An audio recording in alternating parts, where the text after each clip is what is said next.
following program was specially transcribed earlier for your enjoyment at this time. Quiet, please.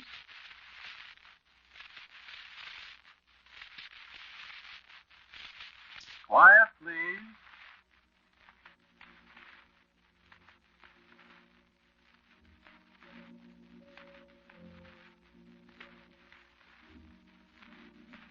This is the fourth of the series of unusual dramatic stories written and directed by Wyllis Cooper and featuring Ernest Chappell.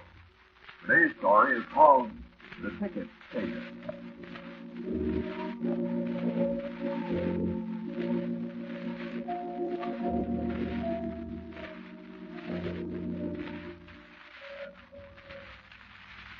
I don't know where I am now. I've been wandering around for so long, I don't know where I am, all by myself. Nobody seems to know me at all. Only thing I know for sure is one of these days I'll run into him, and then it'll all be over. I keep listening for him. Every place I go, I keep listening for that jingling, the shuffling footsteps, and that whiny voice. And I know I won't be ready for him when I do hear him. You know, you're never ready for the guy with the bad news. And he is bad news. Sorry, he's knocking at the door. Listen. Wait a minute, I have to be sure.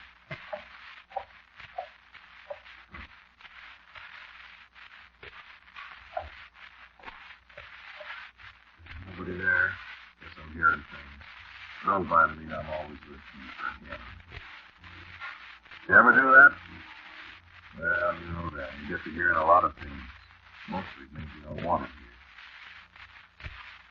Doc used to talk about hearing things at night. Doc is a Scotsman. He used to say Scotsmen could hear things at night that other people couldn't. That guy could tell you stories that make your hair curl. I wish I hadn't listened to so many of them. There was a thing he used to say, I can't do that Scots dialect. It was about witches and warlocks, things that gangs bump in the nick. Things that gangs bump in the nick. I got my share of them, brother. I listened for them.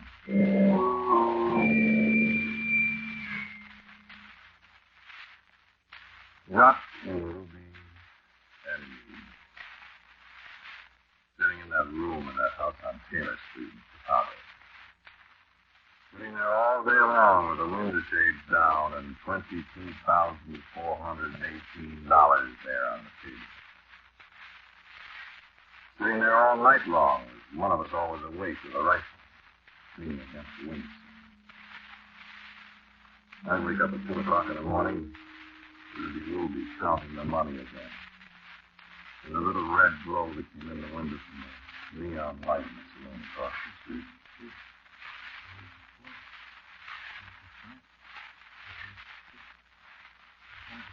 You'd wake up at 5 o'clock in the morning. And you'd be Jock's footsteps across the floor. You'd see us and start talking. Yellow bread, 13 boots, welcome to your... Shut up, will you? Oh, did I wake you up early? I'm sorry, I wasn't thinking. Did you get any sleep there? Just for a while. God, it's hot. See anybody? The lady stopped each side of the 3 hours ago. But he was rooting for a woman. I listened to him talking. The sun's up. It'll be another hot day. What time is it, Jock? 5. Wake up, Ruby.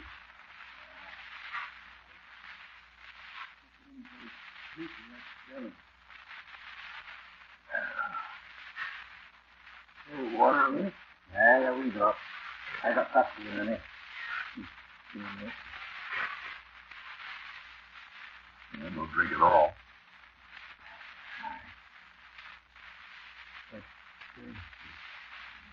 Friday. You go on.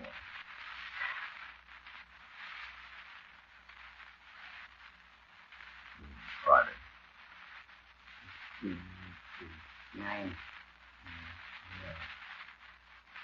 Go downstairs, Ruby, and see if the old lady's got the coffee ready. Aye, and tell her to get the papers. Yeah, have her get the papers, too. Won't be out. Tell her to get them.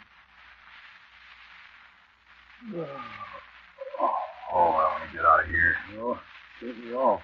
Maybe this will be the thing. I'm just carried away. When I leave, I want to leave for good. Go ahead, Ruby. All right. How much longer do you think that is? Not much, I hope. Well, they got Booby in the deal. Can't hold them. You know they haven't got anything on them. If I was Booby, I'd want to stay in deal. Keep your eye out that window. Nobody. I think we're getting away with it, aren't we? Yes, sir. Oh, boy, I'm hot. Hot and more ways than one, laddie. Hot and more ways than one. It's a bad joke. That's a strictly no good joke. But it's true. We are hot. Hot in that $2 pistol. Frank Gaffney died yesterday at Passport Hospital with a row of bullet holes across his belly you could see through. And if Frank's boys ever find out who did it, somebody's going to die the hard way. I understand it from back in the yard. How close he's been. But it's a laugh. Everybody knows Meady Brandish was Frank's worst enemy. Meady shot off his mouth a lot of times about taking Undertaker bait out of Frank. Meady oughtn't to drink so much. So what happened? Frank gets a row of 45 caliber kisses across his front porch, and boom, everybody hollers for Meady. It's even the cops go for it.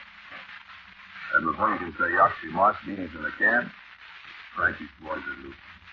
And polishing cannons for Meady when he gets out.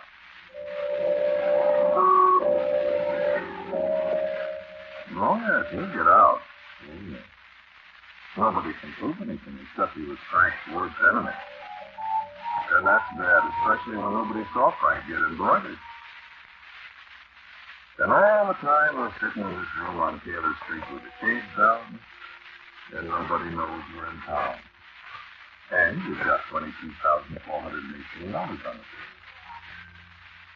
All we gotta do is wait. Wait till the cops cross the out. Wait till the Lugans from back of the yard catch up with Meady and give him that old Chicago farewell. We didn't even know Frank Gaffney. Old lady that sells flowers with the big fat things on them for him. Funny how flowers and lot killers get mixed up together in Chicago. Remember Delia Banion? Had that flower shop across from Holy Name? They moved me down among the cheap trees a long time ago. And this Frank Gaffney got flowers from Delia's shop. Anyway, you see, it's a swing deal. If we can hold out till Meady gets paid off, it's something he didn't do. The Rubos will be satisfied, and they'll put the artillery away and figure it's a deal. And Ruby and Doc and me will think the marriage and probably for that $22,418, and everybody will be good. The guys who paid us for the job, the cops, Frankie's mom, and us, we'll be happy. We should turn us into a banana. The door must be open. I don't think you come over close to getting that slug right through your scrapple. Straightening the door as you do. Shut the door, you jerk. Look at the poker. Let's see.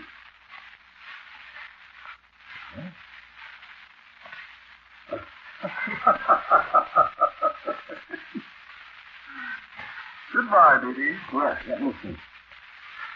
Yeah. Nothing off here power after the cops told me. One and so on and everything. Well, I'm working on them. They've got me lads everywhere, Ruby. He's all back home in the noodle. What? That's Rob's done. They're finishing up a good next week. You put me when we get out of here. Any minute. You know? Wait another couple of days. Just to be on the safe side. I have to get my 9 days. I know Ruby. One more will only help you. That's right, Ruby. Shut up and let us read the papers. We'll be out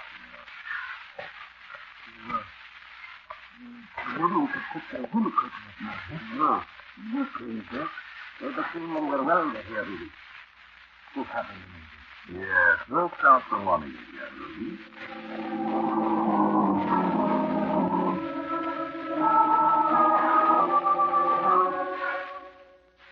Count the money again. You'll be losing that money pretty soon now.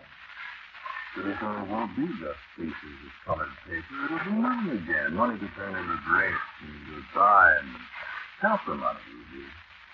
While we read how they found Dee Dee Brandy's under a tree in front of the jeweler's house out on the north side, then Dee Dee's blood was what turned it into money again.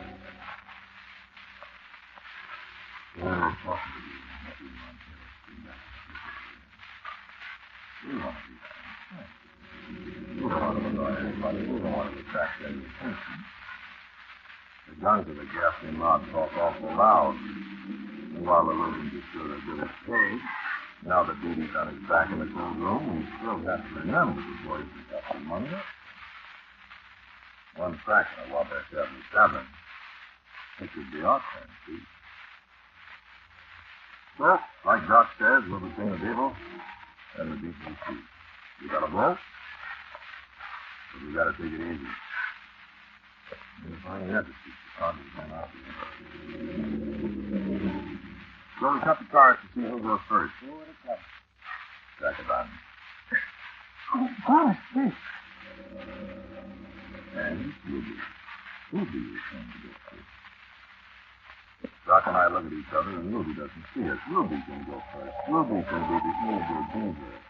Ruby can be the beaver. Hmm?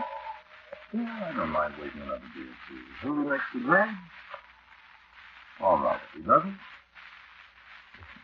Oh, you see what I mean. No.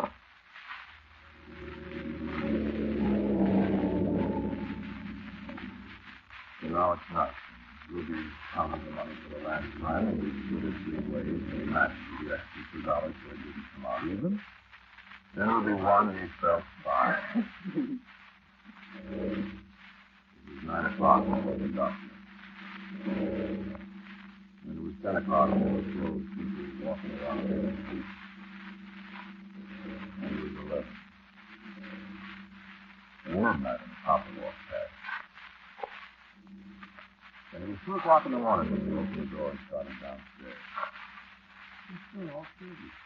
Wasn't very smart of us, perfectly, when you figure how we stood out there in that old house so long just to be sure we'd get away alive. But talking makes people talky sometimes. We figured we needed some air. It would be right to let a pal walk out alone.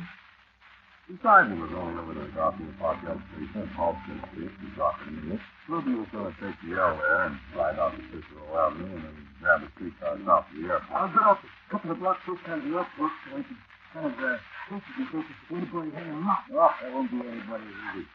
You all set now, Ruby? Perfect, yes, sure. I'll do an old flight 24, 410. By the time you guys close up, I'll be in New York. Well, you meet us at Ted's place next Thursday afternoon. Oh, boy, you I see you don't go getting lost. I never been anywhere up on this floor. Look at these records. Don't forget the name you use, neither. It's the Masterson. It's the group, the Masterson of Des Moines, Iowa. Certain words already asked me about this name. I ain't never been there. Then he talks so much, Mr. Masterson. Happy, not. Tell us about that in New York, lady. Go. What's the name? What's the name? Over here, the door. The old factory from here. Let's go. Let's leave this. Follow the next six left off. The street light half a block away. The only sound in the thick, creepy night is a lonesome whistle of an X-ray. Flying through the air, 3 miles away.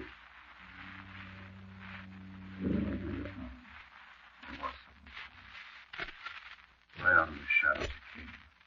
And now I can never forget the sound of his shuffling footsteps and the jingle of the stuff he carried. This old man in a broken cap and a long overcoat that trailed the ground. Chicago weather in midsummer. and a heavy overcoat buttoned to his scrawny neck. Padding along in the heat and the darkness. 3 of us hiding from him in the doorway. That's how we felt like fools. We waited for him to pass. He didn't pass us. Straight to the shadow of the doorway the old man came. I was sure he couldn't see us in the dark. With vacant eyes, he turned toward us, were sharper than I thought. I felt too that I felt his breath of cold air as he stopped, wagging his ancient head from side to side. We thought there was warlocks and witches and the things that go bump in the night that Doc was always talking about. The old man whined. One of you gentlemen going on the elevator. How did he know that? I know one of you gentlemen going on the elevator. Who was he? How did he know? Was he? What do you want, old man? You're not the one going on the elevator, sir. Here, old man. Here's a quarter. I want you and go to your bed. I can't, sir. I've got work to do. This isn't the gentleman either. He was looking at me, ignoring the 2 bits the Doc held out. You're the gentleman? Oh, I'll have your ticket, if you please, sir. ticket what? Your ticket, please. I haven't got any ticket, old man. You don't buy tickets in the elevator. You've got a ticket, sir. You have to have a ticket. Listen, I tell you, I didn't get it moving. Here comes a train. It won't be another for an hour. Okay, so long, guys. I'll have to have your ticket, sir. Get it, old man. You haven't got a ticket? What are you, nuts? You've got a ticket, sir. Look in your pockets. I have to have your ticket. Get out. Right. In the right-hand pocket, sir. Tell you. That's it, sir. Thank you very much. Now I'll just punch it for you, so it's all right. You can go now, sir. Look at quick, baby. Don't take care of your food. Good luck, sir. Look, I don't know where that ticket came from. Easy, don't miss the train. Oh, okay, I'm here. Bertie, go on, Yeah, he's gone. No, old man. Hey, old man.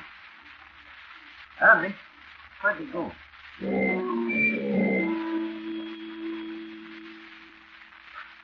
There wasn't any old man. Doc and I stood there on the deserted street all by ourselves, and the roar of the L train easing away westward in the early morning was Ruby on his way home. There wasn't anybody there but the 2 of us. And there was a bakery wagon 2 blocks down the street. There was a girl coming down the steps of the elevator station, and the L train banging its way westward blocks away. That's all. I noticed the way Doc glanced at me and passed under the streetlight on the way home. I was looking at you the same way. We didn't say a word to each other all the way back to Taylor Street. I guess we were both taking the same thing. Maybe Ruby was trying to beat it. Maybe that old guy was going to get the knob. Maybe they hadn't been satisfied knocking off Levy. How did that old guy know one of us was going someplace on the elevator? How did he know which was the right one? We stalled quite a while before we went up to the room. I went yellow, and he was Doc. But neither one of us wanted to be the first one to go in the room. We finally went in. We crawled down the hallway on our hands. And we stepped in the dark and unlocked the door. And we stayed down on the floor so as not to make a good target. We didn't need to go through all that routine. There wasn't anybody in the room.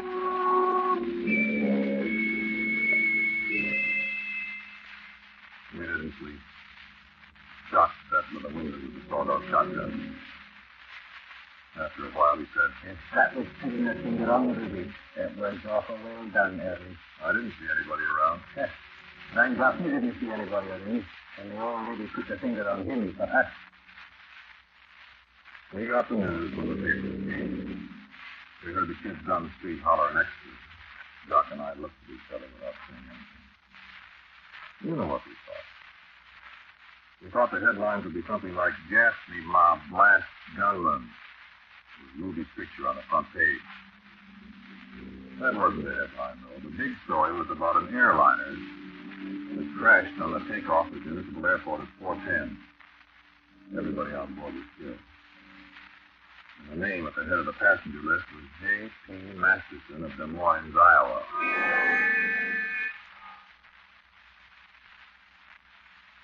Did you see what happened? This is.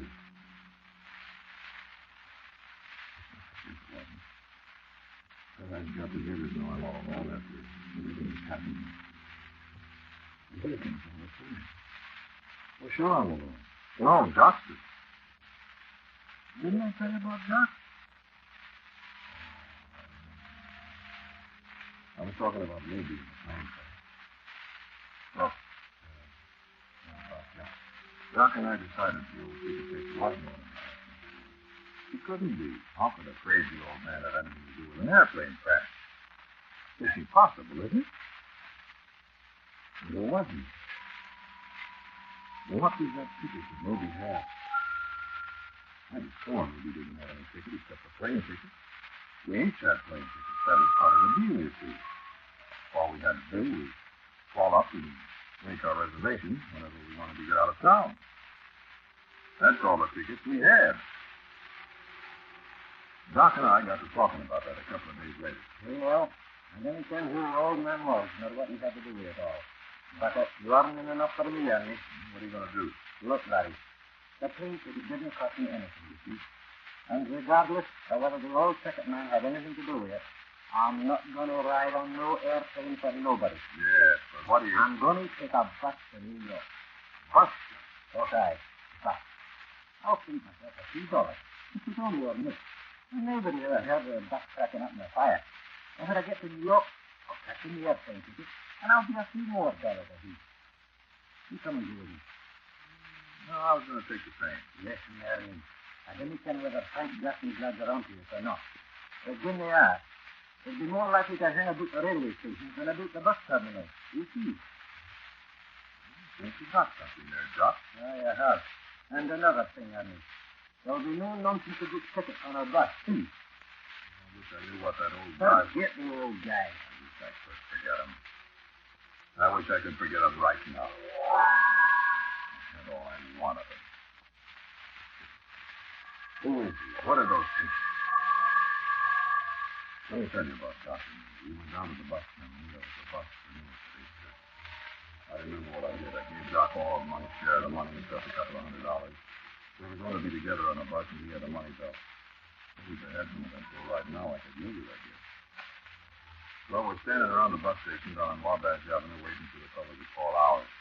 We were standing there just waiting and listening.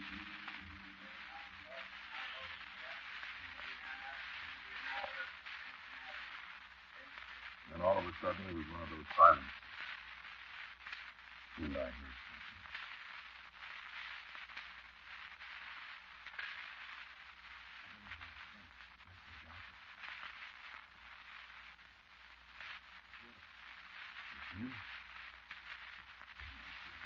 May I have your ticket, sir? What did you do for? I came for your ticket, sir. Your ticket. Please, I haven't got very long to wait. I haven't got anything but my bus ticket. Yes, you have. Look in your pocket. Who are you, old man? I want his ticket. He hasn't got anything. Yes, he has. I haven't got In your pocket. Yeah, I haven't got that. Yes, that's it. Thank you. I wish you a very pleasant journey, sir. Now, wait a minute. I want to know who you are. Ernie. What? Goodbye, old man. Doc, I'm going to find out about this. Shut up, let him go. Where'd you go? Never mind where he went. Listen. Jammed into the Let crowd. him go. We're going to talk the old boy this time. Well, what are you going... Listen. I think you know what bus we're going on. I'm going to just put my ticket real fast. I want you to connect, see? Yes. Well, look out and buy some cigarettes or something. And I'll go get the ticket, see? While he's watching you. Go on, beat it. You can hear him 5 minutes. I don't like it. I don't like it at all, but Doc has got a good idea, so I'll try it. He goes with the ticket from Mill. I use my way through the door out into the street. Nothing is Doc. I'll talk up this thing. Ticket taker won't he? And he arranged that airplane. He won't give Doc and me. I come out. I don't see him anywhere.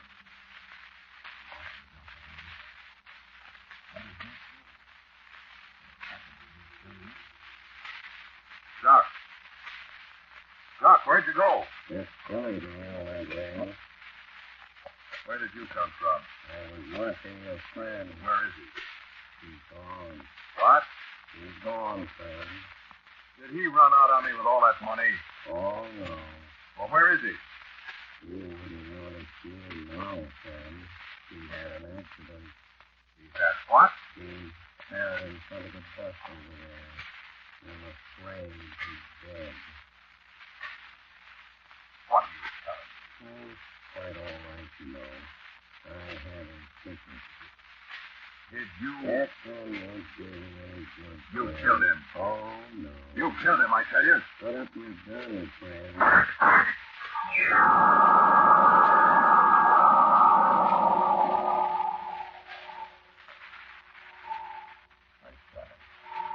I shot him right through the chest twice.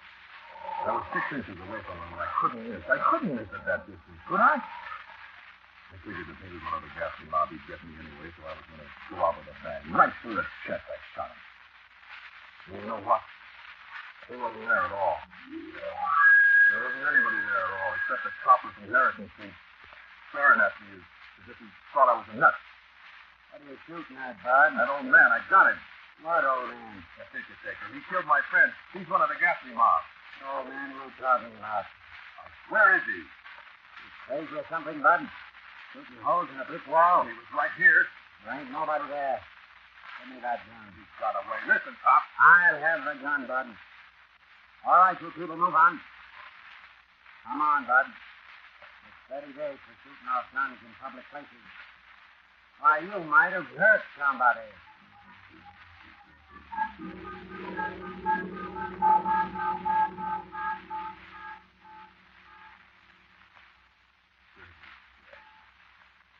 And they laughed when they left me out. Am I crazy? I don't know. I keep hearing things. I know he was there when I shot him.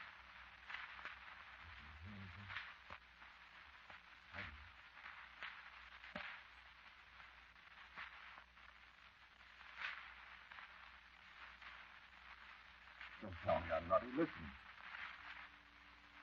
It's him. It's him, you hear him? That's the ticket taker. He's not going to get me. You have to have a ticket to get knocked off. And I haven't got any ticket. You're not going to get me, old man. I haven't got any ticket. I'm not going to answer it. There isn't anybody there.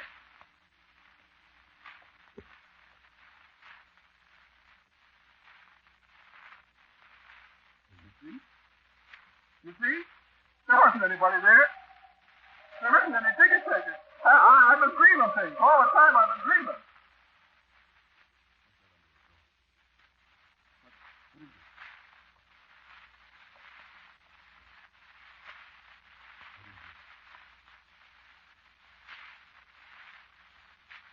What is it?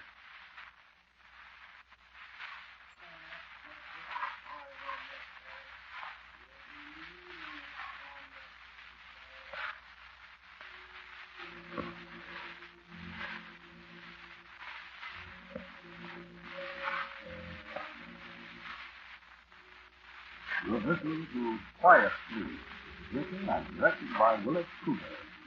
The man who spoke to you was Ernest Chappell, with Lloyd Buckner, the others were Lon Cross, with Terry Gibby, Ethel Allen, who was Rock, and the police name Rock Rock.